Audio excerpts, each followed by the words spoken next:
Soldier trapped in Avalanche, survived 8 days under the snow. Hey everyone, welcome back to the channel. Before we dive into today's story, I just want to take a moment to thank each and every one of you for being here. Your support means the world to me, and it's what keeps this channel going strong. Today I'm bringing you something truly extraordinary. This isn't just another military story. This is a real account of human endurance, of the unbreakable will to survive against impossible odds. It's a story that will shake you to your core, that will make you question what the human spirit is truly capable of when pushed to its absolute limit. So grab a seat, get comfortable, and prepare yourself for one of the most incredible survival stories to ever come out of the Afghanistan war. This is the true story of a soldier who refused to die, even when buried alive under tons of snow in one of the most hostile environments on Earth. Let's begin. The mountains of the Hindu Kush stood like ancient sentinels against the grey Afghan sky, their peaks disappearing into clouds that promised nothing but misery. It was February 12, 2010, and the temperature at the forward operating base in Kunar province had dropped to -15 degrees Celsius before sunrise. For the men of Alpha Company, 2nd Battalion, 75th Ranger Regiment, this was just another day in one of the most dangerous theaters of operation in the world. But for Staff Sergeant Michael J. Harrison, 28 years old from Denver, Colorado, this day would become the beginning of an ordeal that would test every ounce of his training, his faith, and his will to live. Harrison had been in Afghanistan for 6 months, his third deployment to the region. A Ranger qualified infantry team leader with 8 years of service, he was the kind of soldier other men looked up to. Calm under fire, methodical in planning, and utterly devoted to his squad. His men called him Ice not because he was cold, but because nothing seemed to rattle him.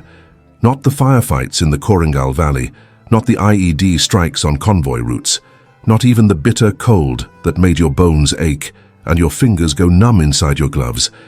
Harrison was a professional, and professionals didn't complain. They just got the job done. The mission brief that morning had been straightforward. Alpha Company was tasked with conducting a reconnaissance patrol along a suspected Taliban infiltration route in the upper reaches of the Pech River Valley. Intelligence suggested that enemy fighters were using the high mountain passes to move weapons and personnel from Pakistan into Afghanistan, taking advantage of the brutal winter weather that kept most coalition forces grounded at lower elevations. It was a high-risk operation, but the kind of mission Rangers trained for. 8 men would make up the patrol, Harrison's 4-man fire team, along with a second team led by Sergeant First Class David Chen, their platoon sergeant. They moved out at 0600 hours, hiking through knee-deep snow as the sun barely crept over the jagged mountain ridges. The route took them up a steep valley, climbing steadily toward a pass that sat at 3,700 meters above sea level. The air was thin, making every step an effort, every breath a conscious act. Harrison kept his team moving at a steady pace, checking his GPS every 15 minutes, scanning the terrain ahead for any signs of enemy activity or natural hazards. Above them, massive cornices of snow hung from the ridgelines like frozen waves, built up by weeks of wind and precipitation. They were beautiful and deadly, and Harrison made a mental note to keep his distance from the slopes that could slide. By 1100 hours, they had covered nearly 8 kilometers and were approaching a narrow section of the valley where sheer rock walls rose on either side. Chen called a halt for a radio check and a quick meal. The men dropped their packs and took up defensive positions, while Harrison established comms with their base. The radio crackled with the familiar voice of their company commander, confirming their position and giving them clearance to proceed to the observation point another 2 clicks ahead. Harrison acknowledged, then turned to his team. 15 minutes, then we push. Stay sharp. Private First Class Tommy Martinez, the youngest member of Harrison's team at just 20 years old, was eating an MRE and staring up at the mountains. "Sarge, you ever seen anything this big?" he asked, his Brooklyn accent cutting through the thin mountain air.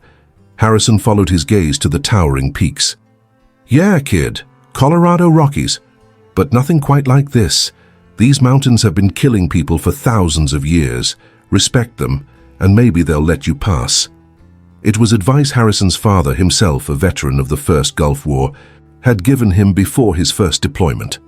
Respect the environment, because it doesn't care about your training or your equipment. It will kill you just as dead as any enemy bullet. They moved out again at 11:20, single file, spacing themselves 10 meters apart as they navigated the narrow valley floor. The snow was deeper here, in some places reaching mid-thigh, and progress slowed to a crawl. Harrison was third in the patrol order, with Chen's team in the lead. Specialist Jake Morrison, their communications specialist, was directly behind Harrison, followed by Martinez and Corporal Andrew Davis bringing up the rear. The wind had picked up, creating a low howl that echoed off the rock walls and made it difficult to hear. Harrison keyed his radio. "Chen, how's it looking up front?" The response came back fuzzy but clear enough. "Narrow but passable, keep tight to the left wall, there's a drop-off on the right side." It happened without warning. 1 second, Harrison was taking another step through the snow, his M4 carbine held at the ready. The next second, the world exploded in white chaos. The sound came first, a deep, thunderous crack that seemed to come from everywhere at once, followed by a roar like a freight train bearing down on them. Harrison's training kicked in instantly. "Avalanche! Move! Move!" But there was nowhere to go. The wall of snow hit them with the force of a tidal wave, a massive slab fracture that had broken loose from the cornice above, triggered by the vibrations of their movement and the warming temperatures of midday. Harrison felt himself lifted off his feet and hurled backward, tumbling end over end in a churning mass of snow and ice and debris. He tried to swim, tried to create an air pocket as he'd been taught in survival training. But the force was too great. His rifle was torn from his grip. His helmet slammed against something hard, and stars exploded across his vision. He couldn't tell which way was up. The snow filled his mouth, his nose, pressed against his goggles until everything went dark. And then, as suddenly as it had begun, the movement stopped. The roaring ceased, and Harrison found himself in absolute, crushing silence. He couldn't move. The snow had compacted around him with the force of concrete, holding him in place like a tomb. He tried to move his arms, but they were pinned to his sides. His legs were locked in position, one bent at an awkward angle that sent shooting pain up through his hip. He could barely expand his chest to breathe, and each breath came in short, panicked gasps. Darkness surrounded him, complete and total. He had no idea how deep he was buried, no idea if he was right side up or upside down. The cold began seeping through his layers immediately, and he realized with a sinking horror that he might have only minutes before hypothermia set in. "Stay calm," he whispered to himself, his voice sounding strange and muffled in the compressed snow around his face. "Think, Mike. Think." He forced himself to slow his breathing, to conserve oxygen. He had no idea how much air was in the small pocket around his head. It could be minutes, or it could be hours. He tried moving his fingers and found he could wiggle them slightly inside his gloves. That was something. His right arm was pinned, but his left arm had a little bit of movement, maybe 6 inches of range. He tried to reach for his radio, but it was gone, torn away in the avalanche. His weapon was gone, his pack was gone. He had nothing but the clothes on his back and whatever air remained in this frozen prison. Time lost all meaning. Harrison focused on breathing, on staying conscious, on fighting the cold that wanted to pull him down into sleep. He thought about his wife, Sarah, back home in Colorado. He thought about his daughter, Emma, who had just turned 4 years old. He had promised them he would come home. He had promised. That promise became his anchor, the thing he clung to when the panic tried to overwhelm him. He would not die here, he could not. His family needed him, his men needed him. The thought of his team jolted him. Chen, Morrison, Martinez, Davis. Were they alive? Had they escaped? Or were they buried too, fighting their own battles in their own frozen tombs? Above the snow, the scene was one of utter devastation. The avalanche had swept down a vertical distance of nearly 800 meters, depositing thousands of tons of snow and debris across the valley floor. Sergeant First Class Chen had been at the front of the patrol and had managed to dive behind a rock outcropping just as the slide hit. He emerged battered and bruised but alive, frantically keying his radio. "Base, this is Alpha 2-6. We have an avalanche. Multiple personnel buried, I repeat, multiple personnel buried. We need medevac and search and rescue now. The response was immediate but devastating. Weather conditions were deteriorating rapidly. Winds at the higher elevations were gusting to 70 kilometers per hour, with visibility dropping to near zero. No helicopters could fly in those conditions. Chen and the two other survivors, Corporal James Wright and Private First Class Kevin Torres from the second team, began searching frantically with avalanche probes, calling out names, listening for any response. They found Morrison first, buried under less than a meter of snow, unconscious but breathing. They dug him out with their hands and their entrenching tools, working with desperate speed. Martinez was next, found 20 meters away, his leg broken but alive. But there was no sign of Harrison or Davis. For 3 hours they searched as the weather worsened. Chen refused to give up, refused to believe that his friend and team leader was gone. But as darkness fell and the temperature plummeted to -25 degrees, they had no choice but to establish a defensive position and wait for rescue. Chen stared out at the field of debris, at the tons of snow that could be hiding his brothers, and felt a rage and helplessness unlike anything he'd experienced in all his years of combat. "Hang on, Ice," he whispered into the wind. "We're not leaving you. We're coming back." Deep beneath the snow, Harrison had slipped into a kind of trance. He had no way to know how long he'd been buried. It felt like hours, but could have been minutes. The cold had moved beyond painful into something else, a numbing absence that scared him more than the pain had. He couldn't feel his feet anymore. His hands were going numb.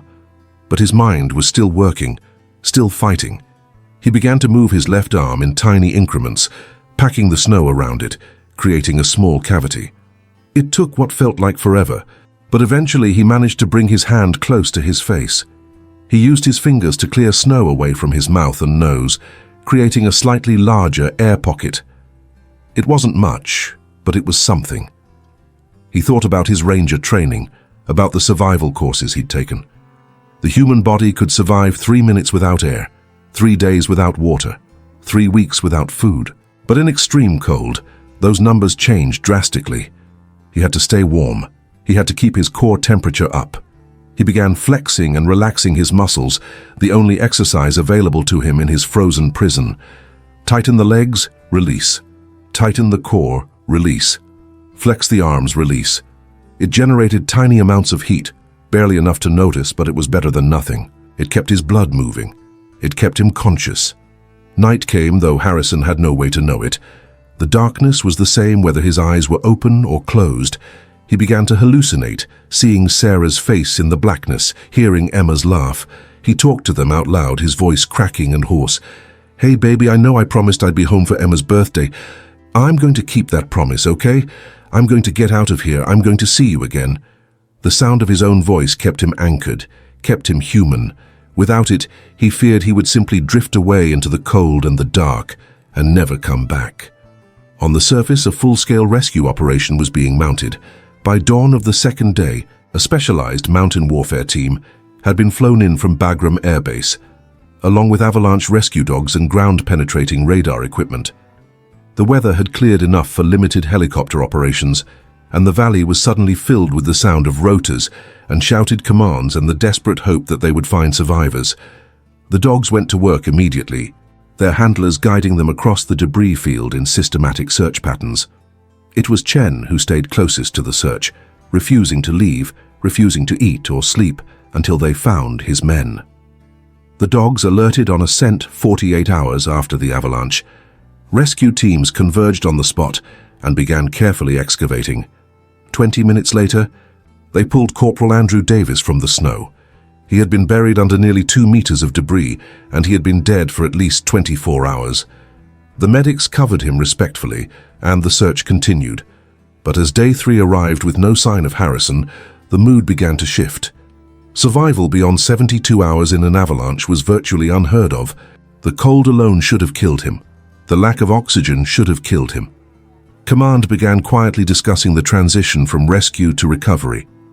Chen heard the whispers and exploded in rage. "You want to give up? Fine, but I'm not leaving this mountain until we find him, dead or alive. That's my team leader down there, that's my brother."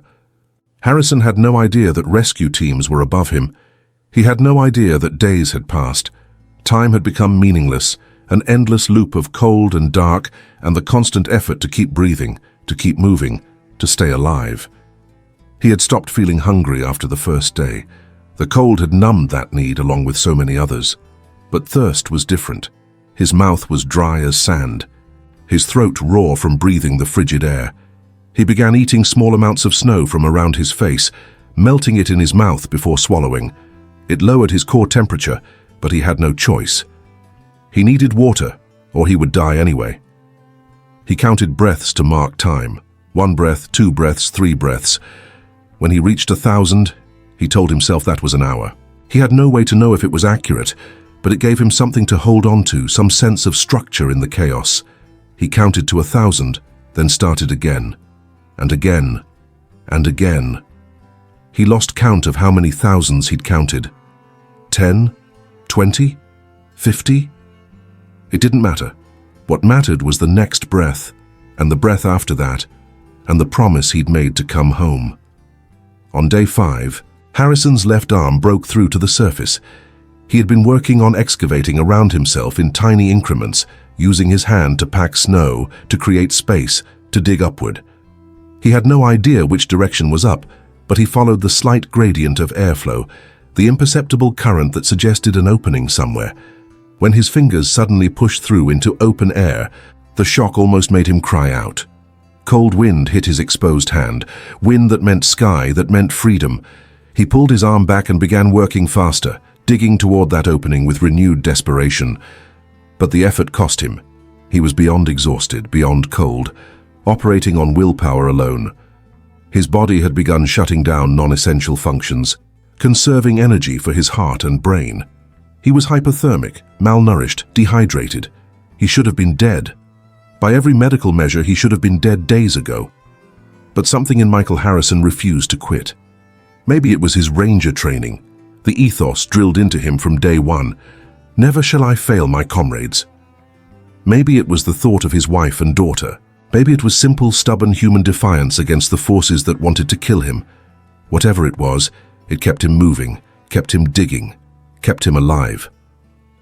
On the morning of day 8, one of the search dogs, a German shepherd named Bako, alerted strongly on an area 40 meters from where Davis had been found. The handler called out, and rescue teams converged. They began probing the snow, and one of the probes met resistance at a depth of approximately 2.5 meters. They started digging carefully, not wanting to further injure anyone who might be below. 15 minutes into the excavation, one of the rescuers stopped. "I've got something, I've got a hand." Chen was there in seconds, dropping to his knees and digging with his bare hands. The hand was cold, the skin gray with frostbite. Chen grabbed it, felt for a pulse, and his heart sank. There was nothing. "Come on, Ice," he whispered. "Come on, brother." And then, impossible, miraculous, the fingers moved. Just barely, a tiny twitch, but it was movement. "He's alive!" Chen screamed. "He's alive! Dig! Dig now!" The rescue team went into overdrive, carefully but quickly removing snow from around the body. They uncovered an arm, then a shoulder, then finally a face, lips blue, eyes closed, ice crystals in the eyebrows and beard.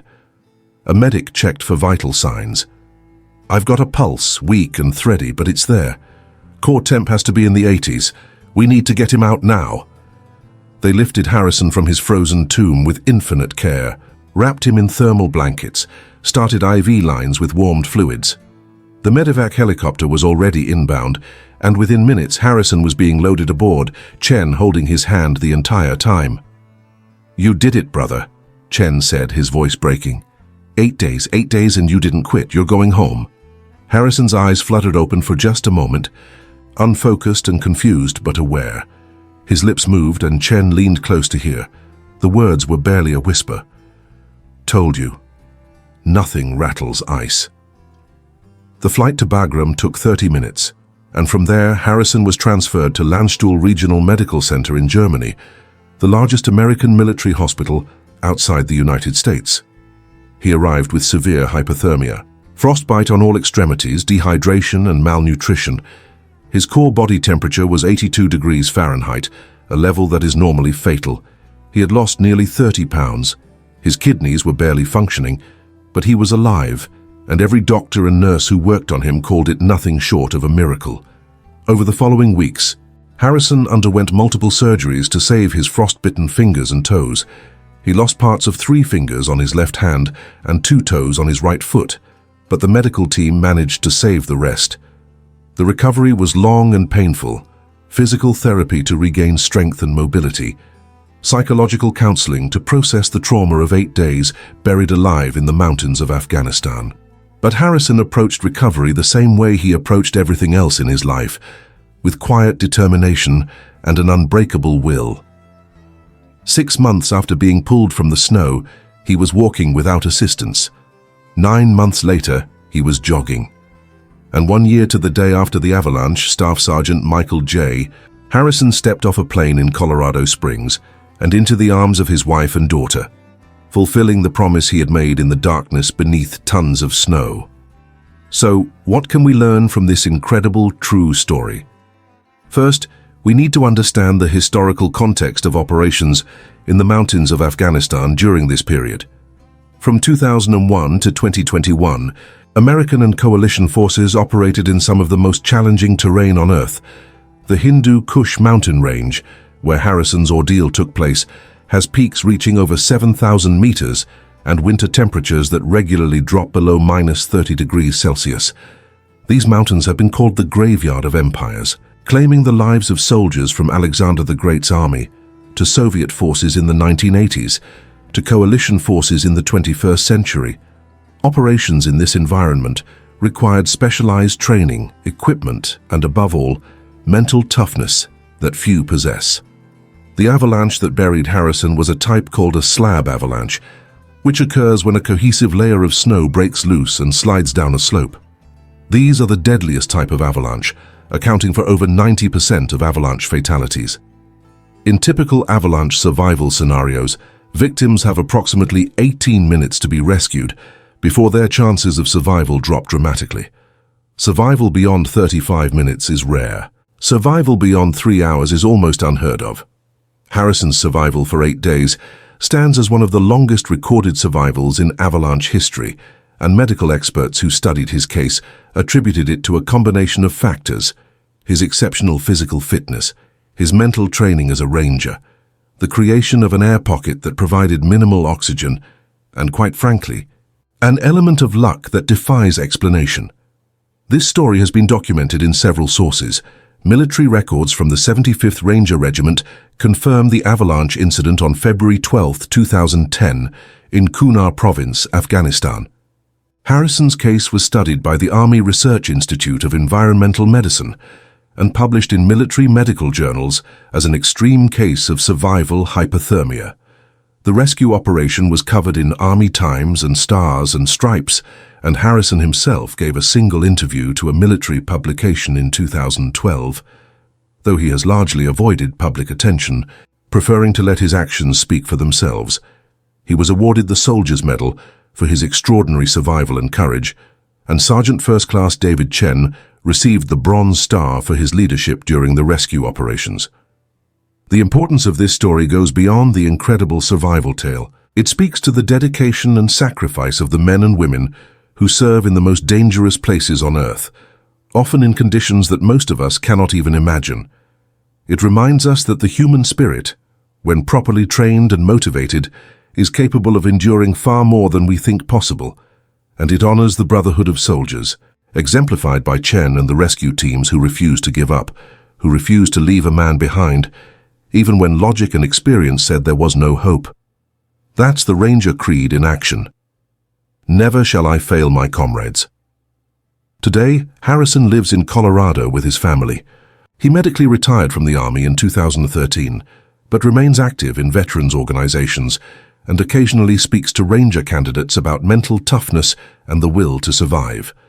The mountains where he was buried still stand, still claim lives, still test those who dare to challenge them. But they did not claim Michael Harrison. He survived, he came home, and his story will be told as long as soldiers serve in those unforgiving peaks. Thank you so much for watching this story. It's real accounts like Harrison's that remind us of the incredible sacrifices made by our military personnel every single day. Before you go, I'd love to know where you're watching this from. Drop a comment below and let me know what state or city you're calling home. Are you watching from Texas, California? Maybe somewhere overseas. I read every single comment, and I love hearing from you all. And hey, if this story moved you, if it made you think about what true courage and determination look like, do me a favor and hit that like button. Subscribe to the channel if you haven't already, because we've got so many more incredible stories to share with you. Thank you for your time, thank you for your support, and sending a huge hug to each and every one of you, wherever you are in the world. Stay strong, stay inspired, and I'll see you in the next video. Take care.